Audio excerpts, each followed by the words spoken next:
Hey parents, you're listening to the Project Parenthood podcast. I'm your host, Dr. Nanika Coor, clinical psychologist and respectful parenting therapist.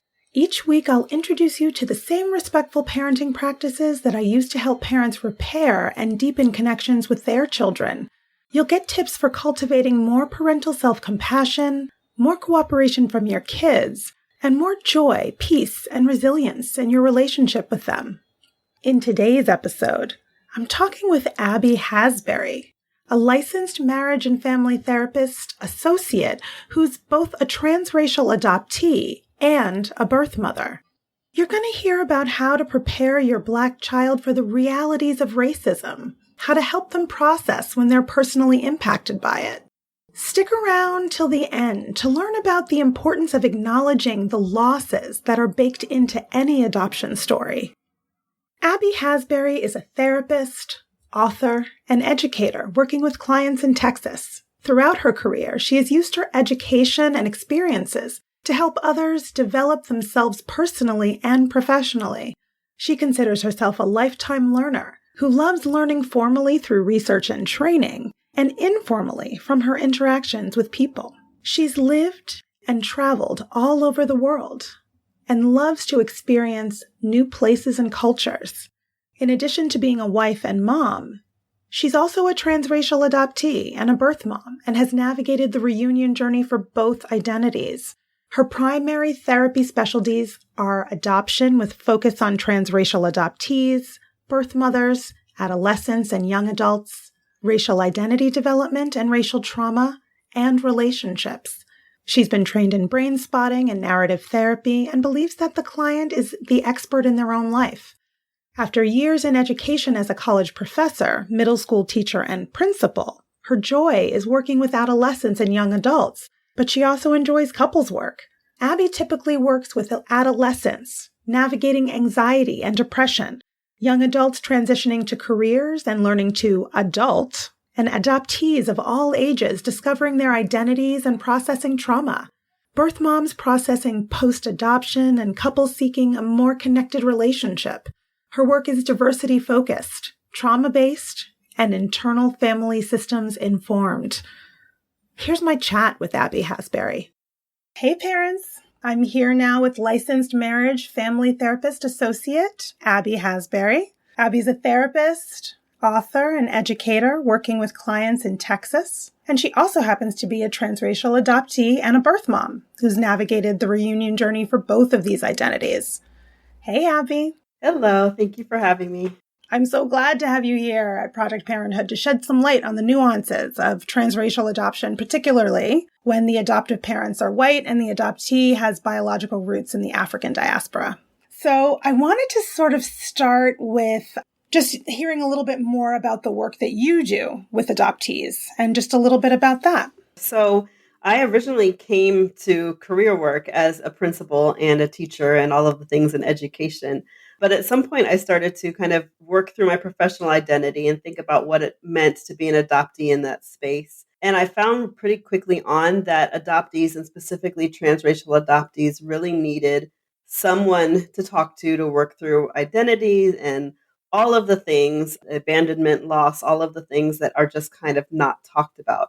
And so in looking for therapists for people that I met, and even for myself, I quickly realized that there were not many Black therapists who were adoption informed, and even more specifically that were either adoptees or birth parents. And so I decided to go back to school and become that. And so recently here I've started working as a therapist, and I work primarily with adoptees. I have a couple adoptive parents, but mostly with adoptees, working through all of the things that we need to work through in life, but also all the things that are impacted specifically based on their adoption status. You know, one of the things you just said, the things that we don't talk about, right? Like the loss and those things that we don't talk about. I think in my own practice, that's what comes up so much in my work with adoptees themselves, and also with the parents, adoptive parents and adoptees, just so much loss on both sides, right? And then, of course, there's the birth family. And many of these parents just don't know even how to talk about it, even if they're aware of it. What do we do about this information? How do we bring this up? Do we even bring it up? Is it bad to bring it up? There's a lot of mixed emotions and mixed feelings. So switching gears a little bit, how can white parents help Black children with their racial identity development when they just have, that's not their own experience? And, one of the things that really stood out in the conversation you and I had in preparation for this interview, you talked about how adoptees, transracial adoptees particularly, who have white parents, might have to deal with microaggressions and masking in their own homes. How can a child develop a healthy racial identity in those kinds of circumstances? What can a parent do in these situations?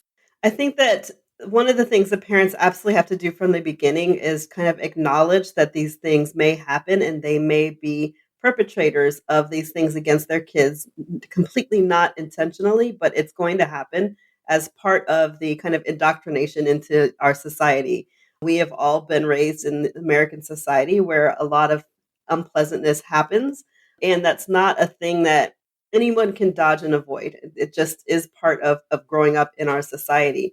And so accepting that you may at some point do something that is inappropriate or harmful to your child, and then moving forward from that is the first step.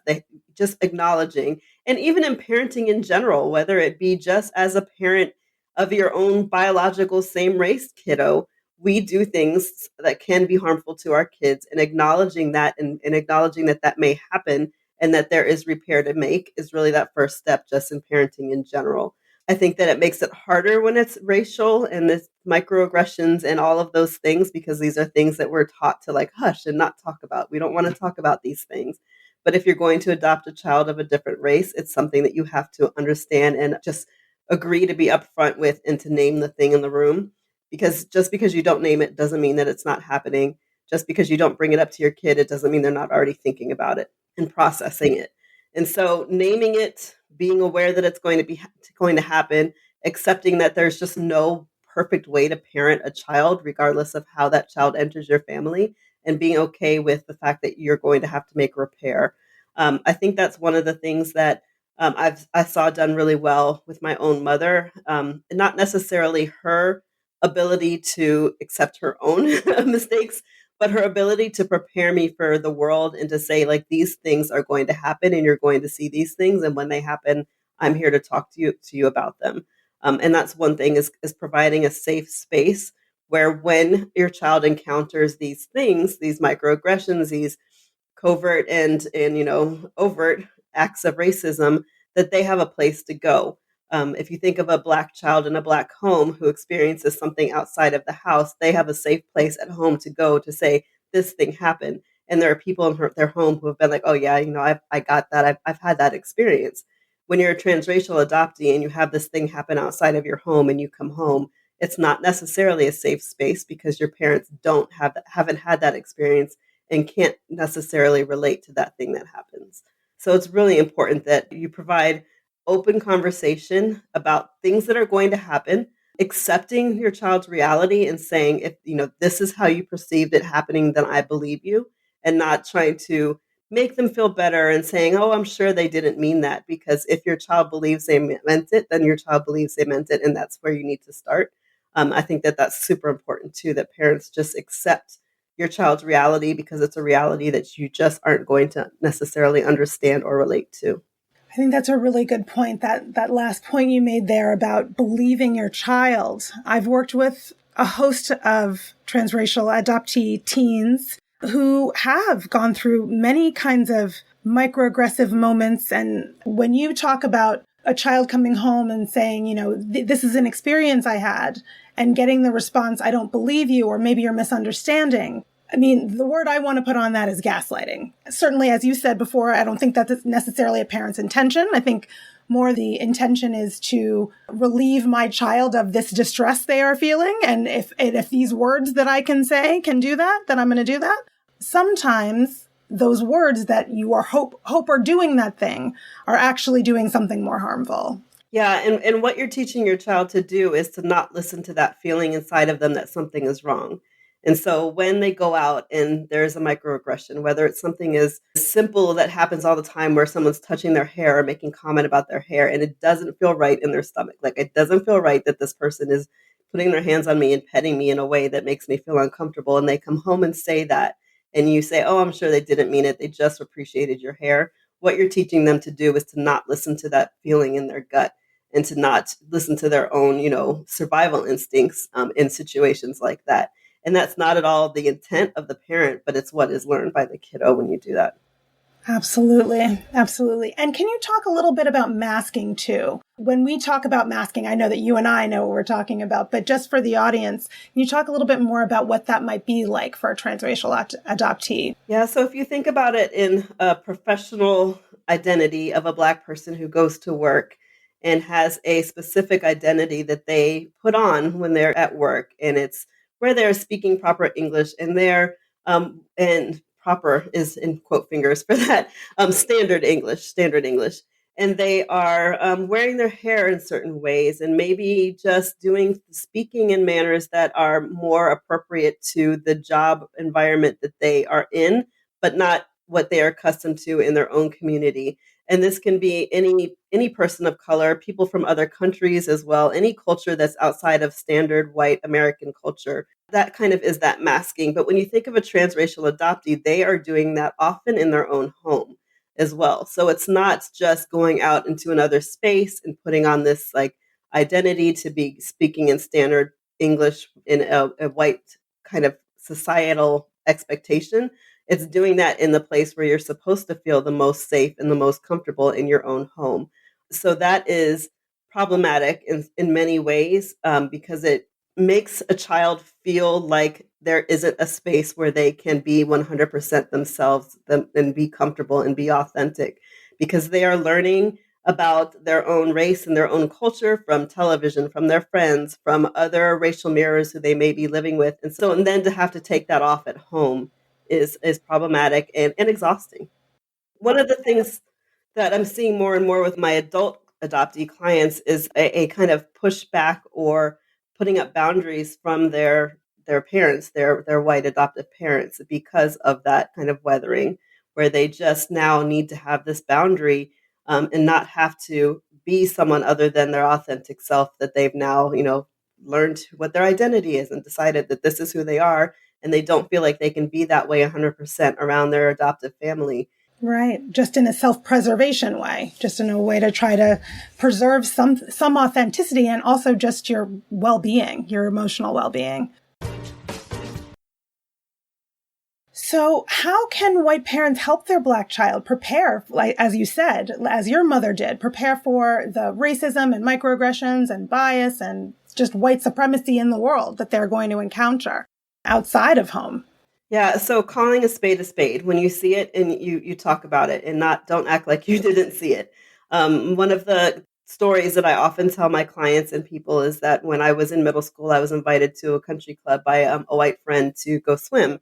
And the night before we were going, my mom got a phone call from her mom. And when she got off the phone, she said, this is what happened. You're not allowed to go swimming at the country club because the country club does not allow African Americans in the club.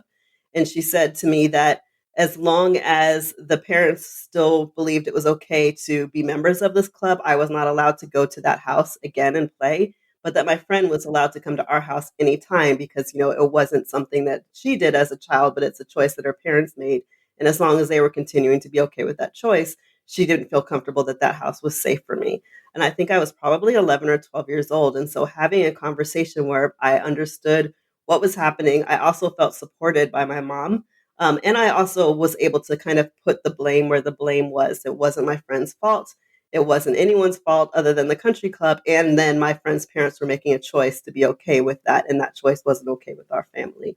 And so that's what I mean by kind of calling a spade a spade. My mom could have easily said, oh, this is canceled. I'm sorry. They're not going. She could have made up a story. She could have done anything. But by being truthful and honest with me, she gave me a perspective as a 10-year-old to understand that good people make bad decisions, one, that the world isn't always going to be kind and nice to me. And that was kind of two, but that also I had a choice to still be loving and kind to people regardless of what was happening around me. Mm-hmm. And, what really stands out from that story that you're telling is also how your mother, she made this choice to say, like, these aren't humans that I want in my child's life. These people aren't safe for her. If they're going to co-sign that kind of ideology, they're not safe for her. And I'm going to tell my daughter why I think that they are not safe for her, because there are a lot of times that we as parents make those kinds of safety decisions for our kids, but don't actually have a conversation with them about it, why we made it.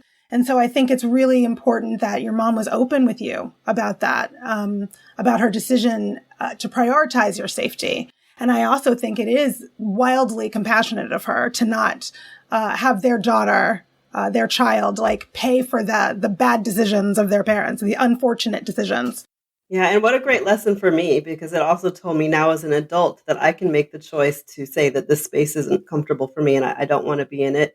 And it has nothing to do with other people in that space, but it's just my choice to say, like, yeah, I'm not comfortable with this and I'm not going to be in this space and it's okay. Mm-hmm. And that your safety matters. Your mom also taught you in that moment that your safety, your emotional safety, like, is an important thing and it is of value. And I am going to protect it and you have the right to protect it too.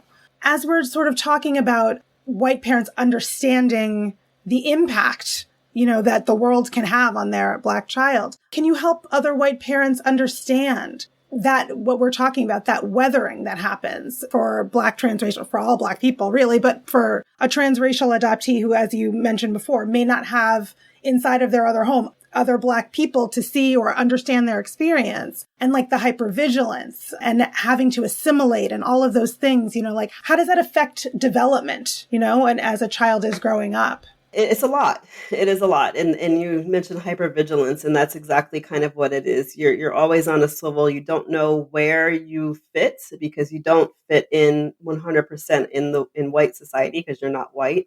But you also have learned that you don't fit in whatever your culture of origin is because you don't have that cultural background. You don't have the same language. You don't have that shared experience. It leads to a place where you're always questioning, do I belong in this space? And if I belong in this space, how do I show up in this space?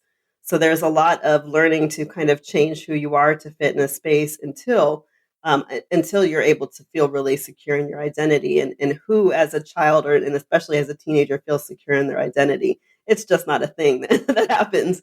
And so on top of having the normal kind of 13, 14, 50-year-old things where you just are kind of, don't feel comfortable and don't know who you are, you really don't feel comfortable and know who you are or where you fit in or where you're safe. And then dealing with friends in that environment as well is hard because they don't know where you fit in and who you are.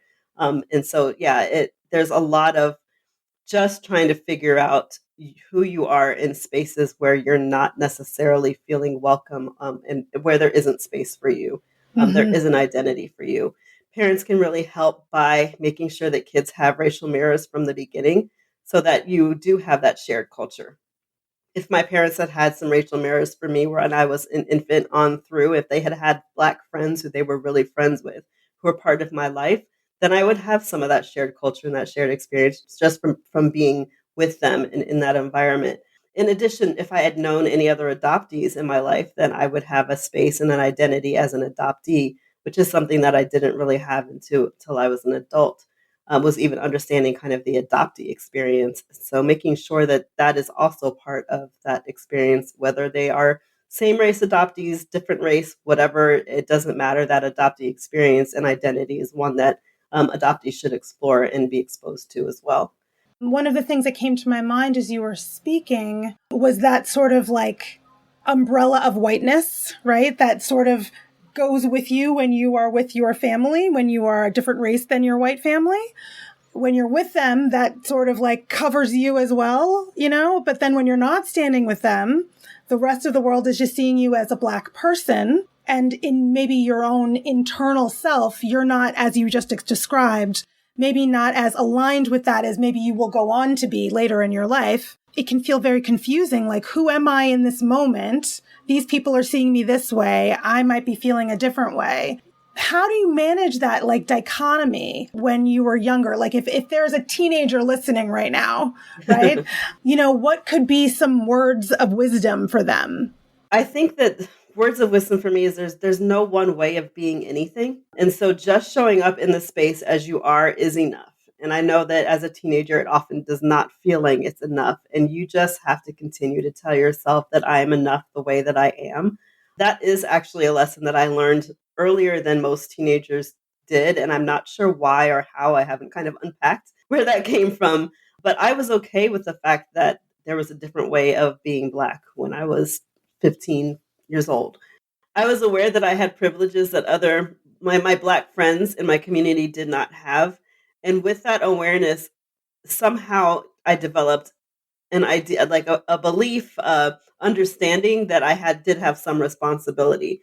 And I think that I found that mostly in school. So from going from eighth to ninth grade, I went from private school to public school. And in doing so, my mom went in and advocated and said I needed to be in all of the highest classes because I had had this like really rigorous education and really did need to be in those classes. And I was excited about going to school where there were a lot more kids who looked like me because there were none at my private school. But what I found was that in those classes, I was still the only one. And something in me understood that there was some inequity and something that wasn't okay in all of that, and I felt a responsibility and some sort of, I don't know, I felt like it was a responsibility of me later on to kind of go back and fix that, which is why I ended up going into education. But I understood that my friends were just as smart as I was, if not more intelligent than I was, many of them, but they weren't afforded the opportunity to be in the classes that I was in. And it was because of my adoption status and that umbrella of whiteness that you talked about. And that was hard. It was really hard to live with, to navigate, to understand, to process. It was hard to navigate my own identity, to say like there's more than one way of being Black. However, my way of becoming Black included an umbrella of whiteness that other people don't have. It included a privilege that a lot of my friends didn't have. And that was difficult to navigate and to understand and to be okay with. I'm thinking about that from all the clients I've worked with who are adults, who are teenagers, who may not be adoptees, but may be Black people who were raised in predominantly white spaces, who have a similar feeling. But I think that that's amazing that you were able to, from a young age, like put all of those pieces together. And so moving again back to parenting, how can white parents validate their child's lived experience, right? Like, so when your child does come home and say, I had this upsetting experience. And if you are a parent who like, I just have no idea, like something like this has never happened to me. I've never had to deal with anything like that, but I want to be helpful in my child's direction. Like, what is something that a white parent can do to be helpful in those situations? Yeah, so and I would say not just white parents, but parents in general. There's a three-pronged question that I like teaching parents to ask their kids. When your kiddo comes home with an experience and says, this thing happened to me, you ask, do you want advice? Do you want me to just listen? Or do you want me to solve your problem? Like those three things. Which one of those three things am I going into this with my listening ears on? I think that starting with that is super helpful. So your kiddo comes home and has had this experience that they know you can't relate to, and maybe they just want you to listen. Usually they'll just want you to listen, especially if a kid knows that you can't relate to it. They just want you to listen.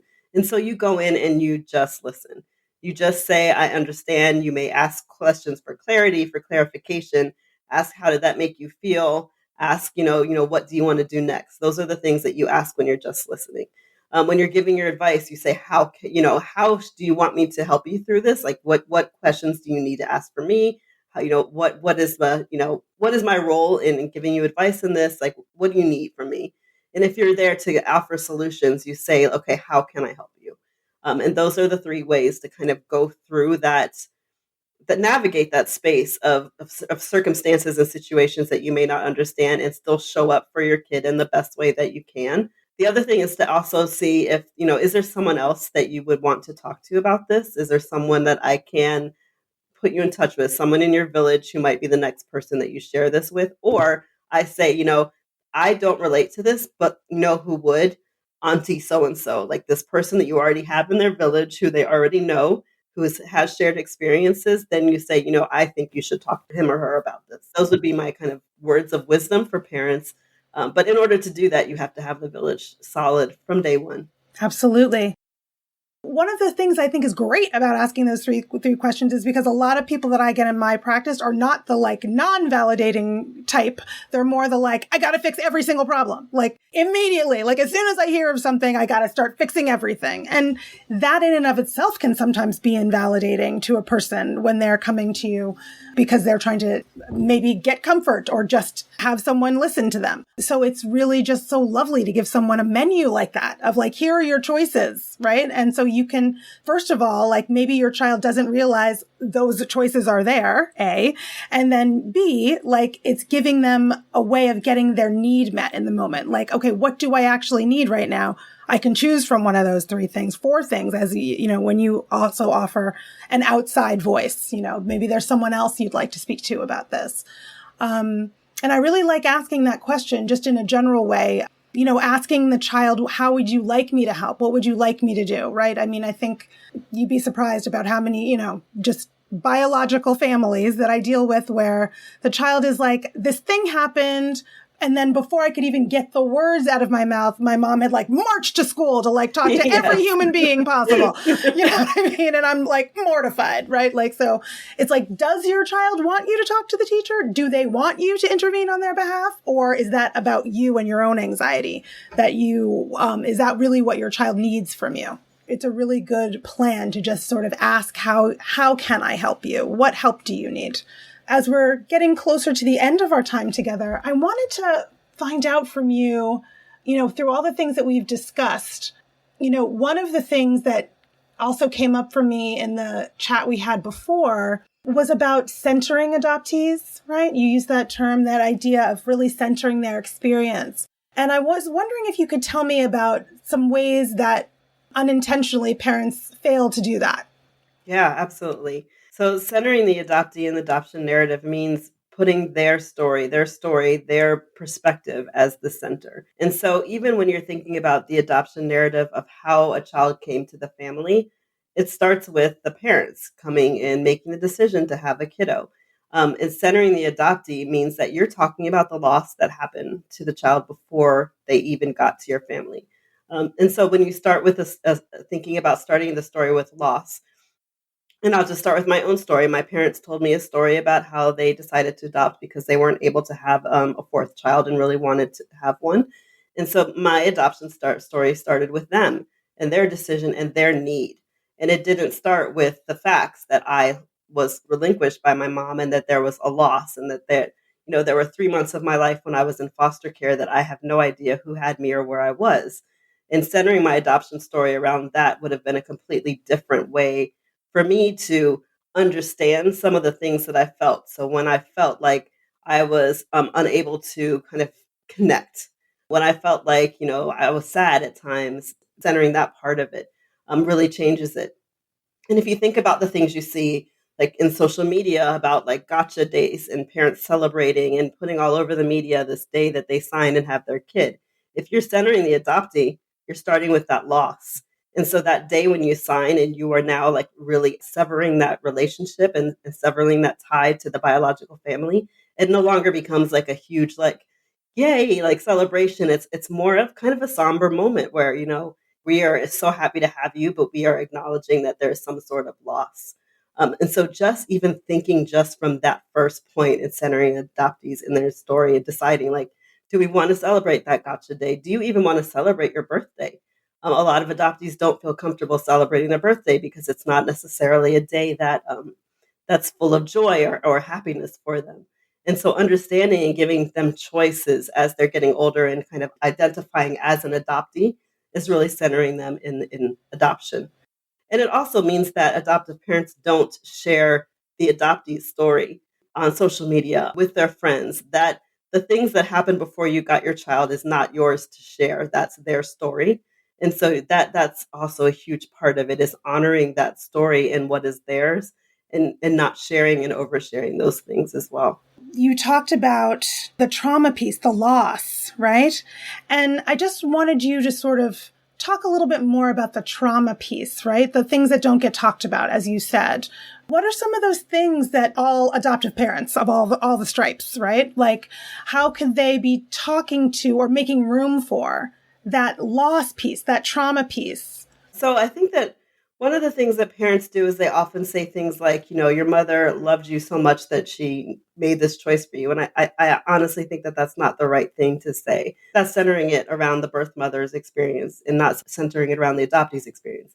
Centering it around the adoptee's experience would mean saying, I know that you must miss her. Even if you don't remember her, there's parts of you that miss her.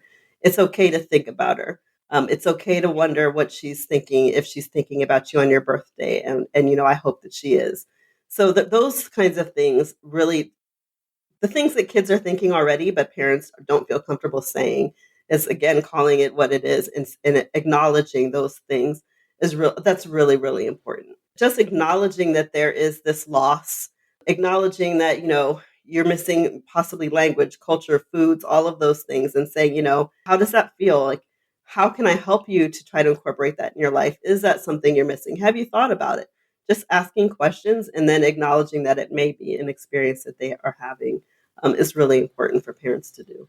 And, as you're speaking, I'm realizing for so many of the adoptive families that I've worked with, fully half of them have had like the biological parent, the mother. There's been some trauma in like maybe even becoming pregnant, or there was potentially, the mother had like very serious mental illness or very serious drug use or some kind of very serious trauma that she was dealing with at the time of the birth. And a lot of the adoptive parents are then very anxious. Like, when do I tell them? Do I tell them? Do they need to know? How do I tell them? Is it more traumatic for them to know? So I'm wondering what's a good way for parents to manage that kind of situation? So that's the kid's story and it's their information. And so they deserve to know the story in age appropriate bits. So you tell them from the beginning, the story isn't she loved you so much. The story is, your birth mother was going through trauma and wasn't able to keep you in this moment. And then when they're older, you tell them a little bit more about the trauma, but it is their story. And when you think about biological kids, they are afforded the opportunity to any of the information that they have. They know their parents, they have their birth certificates, they know the situation, they have pictures of their parents being pregnant. And so adoptees don't get that privilege. And so as much of that privilege that adoptive parent can get, the better that they can give to their child. The other thing, though, that adoptive parents really should do is also understand that there is some coercion often in the adoption industry for birth parents. And so acknowledging that too, and kind of the part that they play, just like me acknowledging that, part of my identity gave me some privilege that other people who look like me might not have. I think that adoptive parents need to kind of acknowledge that their privilege and their identity has played a part in even receiving the child that they have, and that there's a possibility that that's part of their child's story too. And so painting a story that is full of brightness and love and choices is not necessarily fair because it's often not true. And what you're saying right now about the privilege of even just knowing anything about the first days of your life, right? And so not knowing who your parent is when your parents know who that person is. They have this information and they're sort of gatekeeping this information, right? Like imagining that, you can't really handle it. You're not going to be able to deal with it. And then I wonder, for those children who maybe find out when they're, 18, all of this information about themselves, I can only imagine how confusing and potentially feeling betrayed. Like this is information you've been withholding that could have been really important for me to know. Yeah, absolutely. It's almost a violation of trust. My mother talks about how the agency was willing to give her more information, but she was so excited to get me that she just didn't. And so like that to me is frustrating. So even thinking like centering the adoptee in the story, in the process, she didn't think about what I would need or what I might want to know, or the fact that I should have some sort of access to this information. She was getting the child. She wanted to go home. She wanted to start taking care of me. And so she did not collect the information that she could have done. So as we're coming to the end, I'm wondering if there are any things that you feel that are sort of ideas being held in in larger society that are myths that could be sort of debunked about transracial adoption. I think the biggest myth is that Black families don't adopt. And so that's why we need transracial adoption. And so I want to debunk that. They do. It's a thing. there are definitely same-race adoptions with adoptees who are adopted by Black families. And so that's, I think, the number one myth is that Black people don't adopt, and that's why this happens. But it's not true. It's just that white babies are more desired, and adoption coercion happens with women who are more in crisis, so women who are in poverty. And in our society, that is usually women of color. And I guess I want to challenge parents out there to say, like, what can I do differently in order to not make this a thing? And even in my own experience, and I guess I'll leave with that, when I am a birth mother, which you said in the beginning, and as I look back on my story as a birth mother, had anyone offered me any option at 17 years old to keep my child, I would have done it. But that wasn't a thing because babies are wanted. And so that's part of that adoption coercion, is that people did not say this is the path that you can take and do it. And so I will challenge people to say, like, how can I support women who are considering giving up a kid, but specifically women of color and women who are situations where they just need a little support. You made a comment during our chat earlier. You were talking about the money that's involved in private adoptions, and that same amount of money, like that someone is paying to acquire a child. I mean, what if that 17-year-old could have that same money you're paying? Maybe they could keep their child, right? And that's that was like a whole thing opened up in my mind, right? Like, it was just like mind blown. Like, it's so simple, but so like something that nobody's talking about or thinking about, like that, to like divert those funds in a different way could have a completely different outcome, right? And I also wanted to sort of think about, for families who might be listening, who are in an infertility situation or who have been considering adoption, who haven't done it yet. They're just in like the reflective stage. But what would you say to someone who is in that reflective stage and thinking about adoption? I would say do your work, go to therapy, figure through all the options, do your own healing first, because if you're in a situation where you're considering adoption, it's because there's some sort of loss of an ideal of a child that you biologically were going to have. And so instead of rushing to adoption, do that work first in that healing so that you can show up in the life of a child.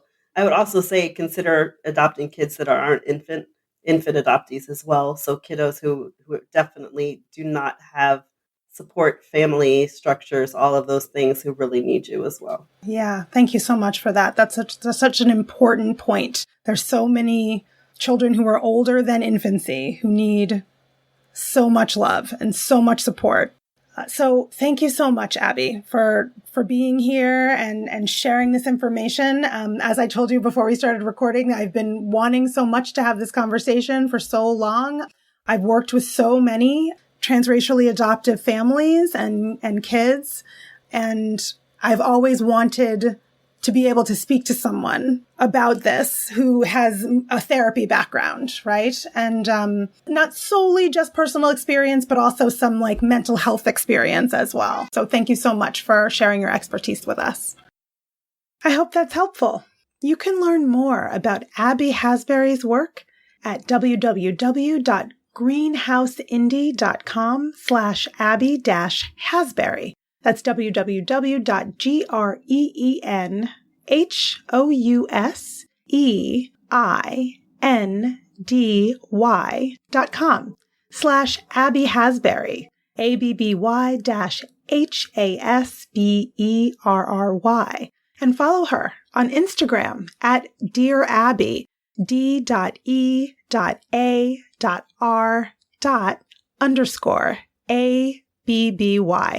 You can learn more about my work with parents at www.brooklynparenttherapy.com and follow me on Instagram at BKParents. That's BKPARENTS. Or via my email at parenthood@quickanddirtytips.com. If you're feeling alone in your parenting journey, head to my website at brooklynparenttherapy.com, where you can join my newsletter to learn all about upcoming community parent events. I'm Dr. Nanika Coor. Thanks for listening. I'll catch you next week. Project Parenthood is a Quick and Dirty Tips podcast. Thanks to the team: audio engineer Dan Fireevent, Holly Hutchings, director of podcasts, Advertising Operations Specialist Morgan Christensen, Marketing Manager Rebecca Sebastian, and thanks also to our contractor, Matt Hoops.